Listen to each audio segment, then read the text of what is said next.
Friends, अगर सर्दियों में आपका तुलसी का पौधा सूखने लग गया है, इसके पत्ते पीले पड़ करके सूख करके झड़ने लगे हैं, तो 5 बातें आज की इस वीडियो में मैं आपको बता रही हूँ। 5 ऐसे ट्रिक, ऐसे घरेलू इलाज जिससे कि सर्दियों में आपकी तुलसी कभी भी नहीं सूखेगी। इसके जो पत्ते हैं वो हरे भरे बने रहेंगे, क्योंकि आगे आने वाले जो 2 महीने हैं, दिसंबर और जनवरी के महीने, ये तुलसी के पौधों को बहुत ज़्यादा नुकसान पहुंचाते हैं। क्योंकि आने वाले जो महीने, इस समय कोहरा बहुत ज़्यादा गिरना शुरू हो जाता है, जो कि पत्तों को बहुत ज़्यादा नुकसान पहुंचाता है।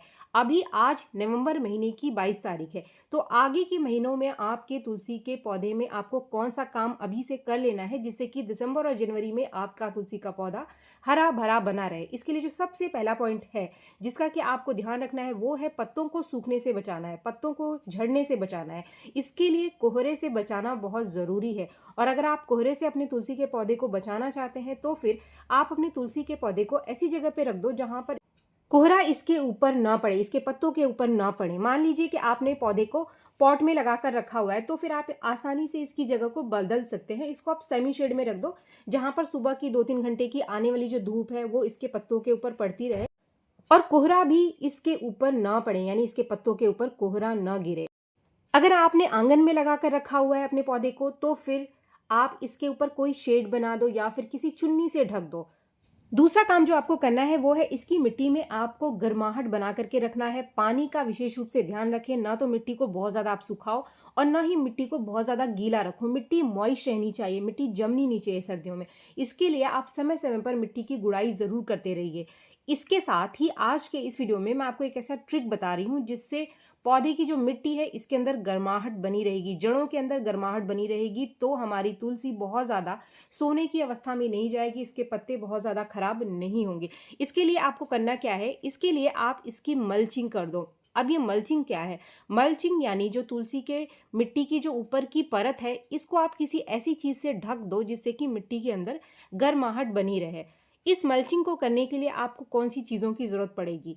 इसके लिए आप धान के छिलके का इस्तेमाल कर सकते हैं। धान का छिलका सबसे बढ़िया तरीका रहेगा, लेकिन अगर आपके पास धान का छिलका नहीं है तो फिर आप जो भूसा होता है, गेहूं का भूसा निकलता है जो कि चारे के लिए इस्तेमाल किया जाता है, उससे भी आप तुलसी के पौधे की मिट्टी की मल्चिंग कर सकते हैं। तो धान के छिलकों से मल्चिंग कुछ इस तरीके से आपको करना है। पहले आप मिट्टी की अच्छे से गुड़ाई कर लो और गुड़ाई करने के बाद आप इस तरीके से ढक दो। भूसे का इस्तेमाल भी आपको इसी तरीके से करना है। अगर आपको कोई खाद देना है, मान लीजिए कि आपने मल्चिंग करी है, तो पानी देने से पहले आप इसकी मिट्टी को चेक ज़रूर करते रहिए। ऐसा नहीं है कि आपने मल्चिंग कर दी, आप बिना चेक किए पानी देते रहें। मिट्टी को मॉइस्ट बना करके रखना है, ना तो बहुत ज़्यादा सुखाना है और ना ही बहुत ज़्यादा गीला रखना है। तो मल्चिंग करने के बाद भी इस चीज़ का आप ध्यान रखो। अगर आपको कोई खाद देना है तो मल्चिंग को थोड़ा सा साइड से हटा करके आप खाद दे दो और उसके बाद फिर से इसको इसी तरीके से ढक दो। मान लीजिए आपके पास धान का छिलका नहीं है या फिर आपके पास भूसा भी नहीं है, तो फिर आप क्या कर सकते हैं, ये जो चीज़ आप देख रहे हैं ये एक बहुत ही आसान सा घरेलू तरीका है मल्चिंग करने का। ये बहुत ही आसानी से आपको सर्दियों में आजकल मिल जाएगी। ये जो चीज़ आप देख रहे हैं ये है मूंगफली के छिलके। मूंगफली के छिलकों को आप मल्चिंग के लिए इस्तेमाल कर सकते हैं। वो कैसे, वो मैं आपको बता रही हूँ। इसके लिए आप मूंगफली के छिलकों को कुछ इस तरीके से कूट लो। कूटना है आपको, मूंगफली के छिलकों को पीसना नहीं है आपको। कूटने के बाद आप इससे अपने पौधों की मल्चिंग कर सकते हैं। बहुत ही बढ़िया तरीका है। मूंगफली के छिलके नाइट्रोजन के बहुत ही बढ़िया सोर्स होते हैं। ये एक फर्टिलाइजर का भी काम करता है, लेकिन यहाँ पर हम इसको मल्चिंग के लिए इस्तेमाल कर रहे हैं। मूंगफली के छिलकों से आप किसी भी पौधे की मल्चिंग कर सकते हैं। आप गर्मियों में गुलाब के पौधों की मल्चिंग भी कर सकते हैं। फ्रेंड्स, ये जो मैंने मूंगफली के छिलके कूट करके तैयार किए हैं, इससे मैं अपने पौधों की मल्चिंग करूंगी। लेकिन ये जो 2 पौधे आपको दिखाई दे रहे हैं, इसमें मैं सबसे पहले खाद डालूंगी। तो खाद देने के बाद ही मैं इसकी मल्चिंग करूंगी, जो कि आखिर में आपको मैं दिखाऊंगी। लेकिन अभी जो हमारा दूसरा पॉइंट है जिसका आपको ध्यान रखना है तुलसी के पौधे के ऊपर, वो है आपको तुलसी के पौधे में किसी भी तरीके की कोई कटाई छटाई नहीं करनी है। कोई भी पौधा जब अपने ग्रोइंग पीरियड में नहीं होता है, यानी जब सोने की अवस्था में होता है, तो हमको कोशिश करनी चाहिए कि उसके ऊपर किसी भी तरीके का कोई कटाई छटाई ना करें। ऐसे में पौधा जो होता है हमारा और ज़्यादा खराब होने के चांसेस बने रहते हैं। तो यही काम आपको तुलसी के पौधे के ऊपर भी नहीं करना है। अगर आपको ज़रूरी लगे तो आप इसकी मंजरियों को हटाओ, अगर आपको ज़रूरी ना लगे तो मंजरियों को भी आप ना हटाओ। जैसी स्थिति में आपका पौधा बना हुआ है, ऐसी स्थिति में ही आप इसको रहने दो। इसके बाद जो तीसरा पॉइंट है वो ये है कि तुलसी के पौधों के ऊपर आप पानी का स्प्रे बार बार सर्दियों में ना करें। खास तौर पे आगे के जो 2 महीने हैं, दिसंबर और जनवरी में वैसे भी कोहरा पड़ता है, पत्तों के ऊपर पानी पड़ा रहता है, सूखता नहीं है, और आप पानी का स्प्रे और कर दोगे तो पत्ते खराब हो जाएंगे आपके। पानी न सूखने की वजह से जो दूसरी समस्या आएगी वो आएगी कीड़े और फंगस लगने की वजह से। पानी जब सूखता नहीं है, पत्तों के ऊपर ही पड़ा रहेगा, तो कीड़े और फंगस बहुत ज़्यादा लग जाएंगे। और वैसे भी जो हमारा पौधा होता है सर्दियों में बहुत ही कमज़ोर स्थिति में होता है। ये कीड़े और फंगस आपके पौधों को खराब कर सकते हैं, इसीलिए पानी का स्प्रे ना करें।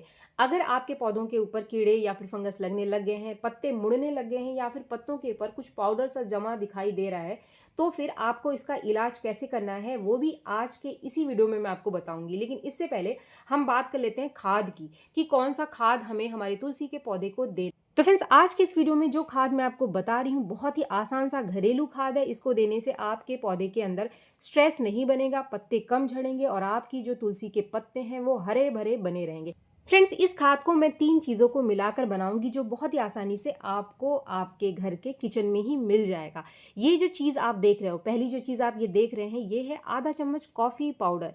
कॉफ़ी पाउडर बहुत ही बढ़िया सोर्स है नाइट्रोजन का, और ये गर्म भी होता है, तो सर्दियों के लिए काफ़ी बढ़िया फर्टिलाइजर रहेगा आपके तुलसी के पौधे के लिए। अगर आपके पास कॉफ़ी पाउडर नहीं है तो कॉफ़ी पाउडर की जगह आप आधा चम्मच चाय की पत्ती भी इस्तेमाल यहाँ पर कर सकते हैं। अगर आप सूखी चाय की पत्ती का इस्तेमाल करना चाहते हैं तो सूखी चाय की पत्ती बहुत ही बढ़िया खाद रहता है तुलसी के पौधे के लिए। इसका इस्तेमाल आप ज़्यादा कर सकते हैं। अगर हमने चाय की पत्ती ली या फिर हमने कॉफ़ी पाउडर लिया तो इसकी मात्रा हमको कम रखनी है, लेकिन अगर आप इस तरीके से इस्तेमाल करोगे तो इसकी मात्रा आप ज़्यादा रख सकते हैं। 1 चम्मच से लेकर के 3 चम्मच तक आप इसको इस्तेमाल कर सकते हो। सूखी चाय की पत्ती, यानी जो चाय की छन्नी में चाय की पत्ती बच जाती है उसको धो करके सुखा करके उसकी जो आप खाद तैयार करते हैं उसको कहते हैं सूखी चाय की पत्ती। और ये जो था पाउडर, इसको मैंने थोड़ा सा पीस भी लिया है, लेकिन यहाँ पर मैं ले रही हूँ आधा चम्मच कॉफ़ी पाउडर।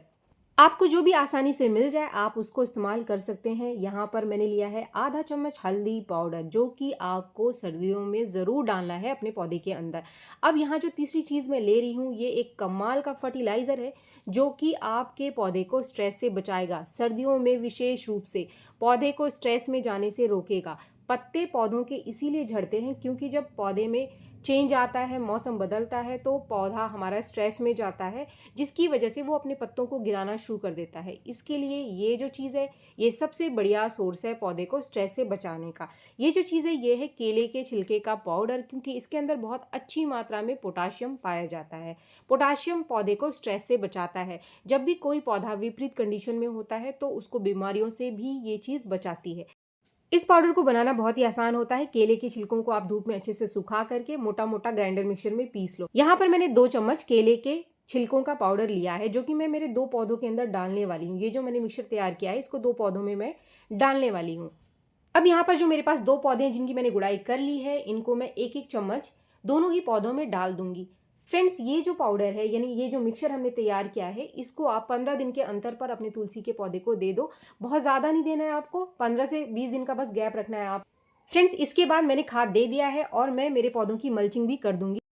जैसा कि मैंने आपको स्टार्टिंग में ही वीडियो में बताया था कि खाद देने के बाद मैं मेरे इन पौधों की मल्चिंग करूंगी। तो ये जो आप देख रहे हैं, ये मैंने मूंगफली के छिलकों को कूट लिया था और इसी से मैं तुलसी के पौधों की मल्चिंग कर रही हूँ। फ्रेंड्स, इसके बाद इस वीडियो का आखिरी पॉइंट वो क्या है, अगर आपके तुलसी के पौधों के ऊपर बहुत ज़्यादा कीड़े और फंगस आकर लग गए हैं तो आपको इसको सर्दियों में कीड़े और फंगस से बचाना कैसे है, इसके लिए एक बहुत ही आसान सा घरेलू इलाज मैं आपको बता रही हूँ। इससे आपके पौधों के ऊपर कोई भी कीड़ा या फिर फंगस नहीं लगेगा। पूरी सर्दियां आप इस ट्रिक से अपने तुलसी के पौधों के पत्तों को बचा सकते हैं। और अगर आपके पौधों के ऊपर कीड़े या फिर फंगस लगे हुए हैं तो भी इस ट्रीटमेंट को आप अपने पौधों के ऊपर कर सकते हैं। इसके लिए आपको सिर्फ चाहिए 2 चीज़ें, और ये दोनों चीज़ें बहुत ही आसानी से आपको आपके घर में ही मिल जाएंगी। सबसे बढ़िया नेचुरल तरीका है पौधों के ऊपर से लगे कीड़े और फंगस को हटाने का। इसके लिए जो सबसे पहली चीज़ आपको लेनी है वो लेनी है थोड़ी सी मात्रा हल्दी पाउडर। फ्रेंड्स, मैं यहाँ पर 1 चम्मच से थोड़ा सा ज़्यादा हल्दी पाउडर ले रही हूँ क्योंकि इसका इस्तेमाल मैं मेरे 2 पौधों के ऊपर करने वाली हूँ।